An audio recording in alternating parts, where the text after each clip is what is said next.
You'd be way better off borrowing money from the bank than borrowing money from your own company. The ATO's benchmark interest rate is 8.37%. I'm pretty sure the bank rates are way lower than that. They are way lower. That's the thing. It's crazy to think that the ATO is going to charge 8.37%. I'm a bank, Brian, and I borrow money and I lend it out, and I charge more to the people I'm lending it to than I pay to the people from whom I'm borrowing it. So they're using your money to lend to other people to make more money and charge you fees. It makes complete sense if you're a bank. That's how most farmers feel when they're buying machinery. Like there's a lot of money going out, not a lot of money coming in. Welcome to Dollars in the Dirt. I'm Brecken Curtis, and this is where we break down the finance side of farming so you can grow your operation, buy that next property, and build real wealth. Let's get into it. Hey guys, welcome back. We're going to do some more reactions to some more videos today. I know you guys like these, so if you've got any ideas, send them through. But here we go with some different videos. Sitting down with my banker to ask to borrow money to buy cattle. All right, explain this to me like I'm a 2-year-old, okay? Because there's an element to this thing I just cannot get through my thick head. This is a pretty regular occurrence. Most bankers would know how to get a loan to buy cattle, or you know what a cow is half the time. So this is a pretty regular occurrence, and we often see that customers come to us and say, you know, we went to our bank and want to buy cows, and he had no idea where to start, didn't know the front end or the back end of a cow. You make sure you got the right person helping you when you want to buy cattle. It's a pretty specialized industry, and you need to know exactly what you're doing when you're borrowing money for livestock. Yeah, and we recently did an episode on the amount of branch closures in rural Australia. I think it's 36% of rural branches are closing down, and just shows that you need to make sure that you've got someone that understands livestock, the rural industry, and not just walk into any old branch and think that you're going to get a loan to buy some cows, because the reality is it just won't happen, and you know it's pretty specialised, and you need to know what you're doing when you're doing it. And I saw my reflection in the snow-covered hills. He didn't even get one drop in the save money cup. I know that's how most farmers feel when they're buying machinery. Like there's a lot of money going out, not a lot of money coming in. It's good to have a good plan and make sure you understand where you're heading with your business, so that you don't feel like you're pouring water into a cup that's just with no saving money going into it at all. I understand the feeling that most people feel when they look at this. By the way, guys, if you're buying a lot of machinery, be mindful that those repayments all add up, and you need to make sure that the machinery you got is working for your business, and that you don't have extra repayments that will impact on your servicing ability going forward by having, you know, machinery payments on machines that aren't actually working or productive in the farm. Can also impact on your ability to borrow more money to buy a farm next door, or to buy more cattle, or you know, to expand your business. So it's really important that you're mindful of your loan repayments and what it means for your business. Yeah, so guys, these videos of Charlie's are very funny, and I think it resonates with a lot of farmers around, you know, what everyone goes through on a day-to-day basis. So I think he does a great job, and it's really, really pertinent in our industry. Well, I'm a bank, Brian, and I borrow money and I lend it out, and I charge more to the people I'm lending it to than I pay to the people from whom I'm borrowing it. It's not that simple. Most people don't probably understand that the banks are taking money from depositors and they're lending it out to borrowers that come in and charging a healthy margin on top of that. They pay the depositors not much for their money. Who do you borrow money from? Well, from, you know, depositors, Brian. Have you got a dollar? Well, you know, I borrow your dollar and I give you, you know, there's your bank balance. $1. $1. Right, okay, and you pay interest to me on that? I do, but I also charge you fees. Well, why do you charge me fees? Because, Brian, I'm looking after your money.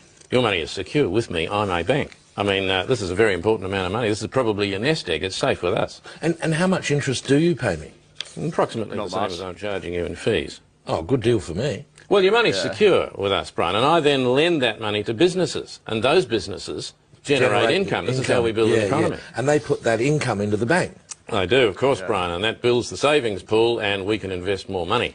So they're using your money to lend to other people to make more money and charge you fees. It makes complete sense if you're a bank. This is how it all works, and if you don't have someone that's able to navigate that, understand what the banks are looking for, understand how to get the best deal from a bank so that you're not paying the highest amount of interest, you're going to be like one of these, every other borrower that just goes in and gets the rate that they're given by the bank. And it's an easy trap to fall into, and We see it day after day. You know, people just take the rate that they're given from the bank, and they don't do the work to actually make the banks compete for your business, and also make sure that you got the right fit with the right policies for your agricultural business as well. So, you know, explaining how banks work it's not that easy. It's not that simple, but if you've got the right person working for you that does understand it, will make a big difference for the result that you get. Just quickly, if you're tired of explaining your operation to a new bank manager every year, only to get a one-size-fits-all deal that doesn't fit your business, we can help. At Season Finance, we do things differently. We've got over 70 years of combined experience in agricultural lending, and we work for you, not the banks. We're the consistent expert team in your corner, fighting to get the finance that actually helps you grow, purchase the next property, and build your legacy. Don't leave money on the table. If you're looking at your next move or just want a second opinion on your current setup, click the link in the show notes to book a confidential, no obligation chat with the team, and we'll show you what's possible. Righto guys, now back to the episode. You'd be way better off borrowing money from the bank than borrowing money from your own company. And why do I say that? Well, behold, the ATO's benchmark interest rates for the 2026 financial. Look at that, 8.37%. The ATO is charging people if they borrow money from their companies. It's 8.37%.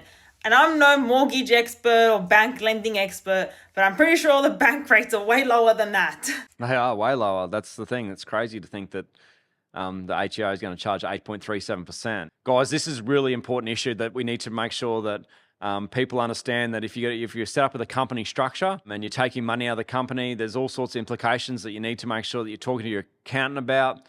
Maybe also having a structure put in place with your finance broker just to make sure that you're not getting charged with this 8.37% interest rate that's ridiculous that the ATO is charging people in 2026, because the actual rate is a lot lower than that if you borrow the money from a bank, or, you know, other options are out there to make sure that you're not paying this ridiculous interest rate that the ATO is charging. Farmland in Australia over the past 20 years has had the strongest performance of capital growth. It's performed at circa 9% compounding over the past 20 years. So it has a really strong track record of performance, and naturally they're not making any more farmland that can be farmed, so the land that there is all there will ever be. And all of the billionaires in Australia play in this space. As we've talked about in the past with Bill Gates buying farmland, Jeff Bezos buying farmland, you know, it's a great investment, and 9% year on year is what Jack's taunting on this video, and it's I think it's really goes to show that if you've got a farm and you're looking to expand, or you're wanting to get into a farm, you need to make sure that you've got everything lined up so that you have the ability to buy a farm if an opportunity arises, because it's been selling quickly, and you know, if you're not organised and you don't have all your ducks lined up to be able to act quickly if an opportunity arises, well, then you're going to get left behind. So it's pretty evident that it's going to keep going up over time. Yeah, I think Jack's right on this. Like 9% is probably pretty conservative, really. Like, it's gone up a lot in spaces in the market. There's been a lot bigger growth in that year on year than 9%. So Jack's definitely right around what he's saying here. Thanks for tuning in to Dollars in the Dirt. If you've got value from today's episode, make sure to subscribe so you never miss the insights you need to grow your business. And if you're ready to stop being just another number to the banks, visit Season Finance via the link in the show notes. Remember to follow us on socials, and catch you next time.